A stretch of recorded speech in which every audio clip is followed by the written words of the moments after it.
Hello बच्चों, let's read the question. The question says concrete mixture is made by mixing cement, stone and sand in a rotating cylindrical drum. If the drum rotates too fast, the ingredients remain stuck to the wall of the drum and proper mixing of ingredient does not took place. The maximum rotational speed of the drum in revolution per minute to ensure proper mixing is close to, and take the radius of drum is 1.25 meters and its axle to be horizontal. ठीक है बच्चों, तो हमें इस question के अंदर क्या दे रखा है कि सीमेंट और कंक्रीट का जो मिक्सचर होता है वो सिलेंड्रिकल ड्रम के अंदर क्या किया जाता है, बनाया जाता है। ठीक है बच्चों, तो ये हमारा सिलेंड्रिकल ड्रम हो गया। अब इसका जो एक्सल है हमें वो हॉरिजॉन्टल दे रखा है और ये ओमेगा वेलोसिटी से क्या कर रहा है कि काउंटर क्लॉकवाइज डायरेक्शन के अंदर मूव कर रहा है। ठीक है बच्चों, तो ये ओमेगा। अब क्या होगा कि इसके अंदर यहाँ पे क्या होगा कि सर्कल के अपर सरफेस के ऊपर कुछ ना कुछ पार्टिकल्स होंगे। ठीक है बच्चों, तो यहाँ पे ये जो पार्टिकल है जिसके अंदर सैंड, स्टोन और सीमेंट तीनों मिक्स है, इसका वेट अगर हम m मान लें, ठीक है बच्चों, क्या होगा कि इसका वेट अगर मास m है तो यहाँ पे नीचे की तरफ इसका फोर्स लगेगा। ठीक है बच्चों, यहाँ पे नीचे की तरफ फोर्स लग जाएगा यहाँ पे mg। ठीक है बच्चों, अब जब इसकी स्पीड बहुत ज़्यादा फास्ट होगी यानी ओमेगा इज वेरी हाई। ठीक है बच्चों, जब ओमेगा की वैल्यू बहुत ज़्यादा तेज होगी तो उस कंडीशन के अंदर क्या होगा कि ये जो मास है, ठीक है, एम मास, वो क्या करेगा कि इसके सिलेंडर के साथ ही यहाँ पे नीचे की तरफ नहीं आके बाकी जो बची हुई सैंड और जो होगी उसके साथ में मिक्स नहीं होकर ये क्या करेगा, इसके साथ में रोटेट करता हुआ वापस नीचे की तरफ आ जाएगा। ठीक है बच्चों, तो क्या होना चाहिए कि ओमेगा की वैल्यू ऐसी होनी चाहिए कि यहाँ पे जब ये पहुंचे तब उस कंडीशन के अंदर ये जो सैंड और सीमेंट का जो मिक्सचर है वो नीचे की तरफ गिर जाए। ठीक है बच्चों, तो देखो यहाँ पे mg हमारा इस तरफ लग रहा है। ठीक है बच्चों, और यहाँ पे क्या होगा कि जब ये घूमेगा तो इस कंडीशन के अंदर इसके ऊपर सेंट्रीफ्यूगल फोर्स लगेगा। ठीक है बच्चों, और सेंट्रीफ्यूगल जो फोर्स लगेगा वो क्या करेगा कि इसको ऊपर की तरफ ही रखना चाहेगा। तो mv² डिवाइडेड बाई r, ये यहाँ पे सेंट्रीफ्यूगल फोर्स लग जाएगा। ठीक है बच्चों, यहाँ पे की कंसेप्ट के अंदर हमारे पास में क्या आ जाएगा, की कंसेप्ट। अब की कंसेप्ट के अंदर यहाँ पे M G is equals to mv² divided by R हो जाएगा। m क्या है, सीमेंट और कंक्रीट का वेट है, तो mg is equals to mv² divided by capital are.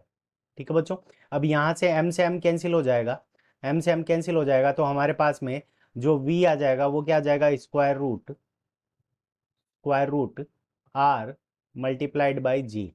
v is equals to हमारे पास में स्क्वायर रूट आर जी आ गया। अब देखो ये सिलेंड्रिकल ड्रम जिसकी रेडियस हमने आर मान के रख चली थी वो क्या कर रहा है कि ओमेगा वेलोसिटी से, ओमेगा एंगुलर स्पीड से मूव कर रहा है, तो हम क्या लिख सकते हैं, v is equals to omega R लिख सकते हैं। ठीक है बच्चों, v is equals to omega R हो जाएगा, तो यहाँ से हमारे पास में ओमेगा इज इक्वल्स टू कितना हो जाएगा, तो ये v के डिवाइड के अंदर चला जाएगा r, तो यहाँ से हमारे पास में आ जाएगा square root R G divided by, यहाँ पे जब ये स्क्वायर रूट के अंदर आएगा ये r, तो यहाँ पे आर स्क्वायर हो जाएगा। ठीक है बच्चों, तो यहाँ से हमारे पास में ओमेगा की वैल्यू कितनी आ जाएगी, square root G divided by R, square root G divided by R हो जाएगा। अब हमें जो ओमेगा की वैल्यू निकालनी है वो रेवोल्यूशन पर मिनट के अंदर निकालनी है, तो ओमेगा को हम क्या लिख सकते हैं, 2πn डिवाइडेड बाई 60। ये हो जाएगा 2πn divided by 60 is equals to square root G divided by R. ठीक है बच्चों, अब यहाँ से हम क्या करेंगे कि यहाँ से ये 2 से 60 कैंसिल हो जाएगा, तो यहाँ पे आ जाएगा 30। ठीक है बच्चों, तो n इज इक्वल्स टू हमारे पास में क्या आ जाएगा, तो n की वैल्यू अगर हम यहाँ पे लिखें तो n इज इक्वल्स टू हो जाएगा हमारा square root G divided by R, और यहाँ पे ये जो 30 है वो क्रॉस मल्टीप्लाई होकर ऊपर चला जाएगा, तो मल्टीप्लाइड बाई 30 और डिवाइडेड बाई हमारा क्या हो जाएगा, पाई। ठीक है बच्चों, अब देखो यहाँ पे हम वैल्यूज पुट कर देंगे, तो अगर g की वैल्यू अगर हम 10 पुट करें तो यहाँ पे g की वैल्यू यहाँ पे हमारे पास में 10 आ जाएगी, और डिवाइड के अंदर रेडियस हमें कितनी गिवन है, 1.25 मीटर्स, तो यहाँ पे 1.25 मल्टीप्लाइड बाई 30 डिवाइडेड बाई यहाँ पे क्या हो जाएगा, पाई। अब यहाँ से इसका पॉइंट हटाएंगे तो ऊपर की तरफ 2 जीरो लग जाएंगे। ठीक है बच्चों, ये आ गया हमारे यहाँ पे। अब इसका 25 से अगर हम कैंसिल करें तो यहाँ पे ऊपर हमारे पास में 4 बच जाएगा और नीचे हमारे पास में क्या बच जाएगा, 5 बच जाएगा।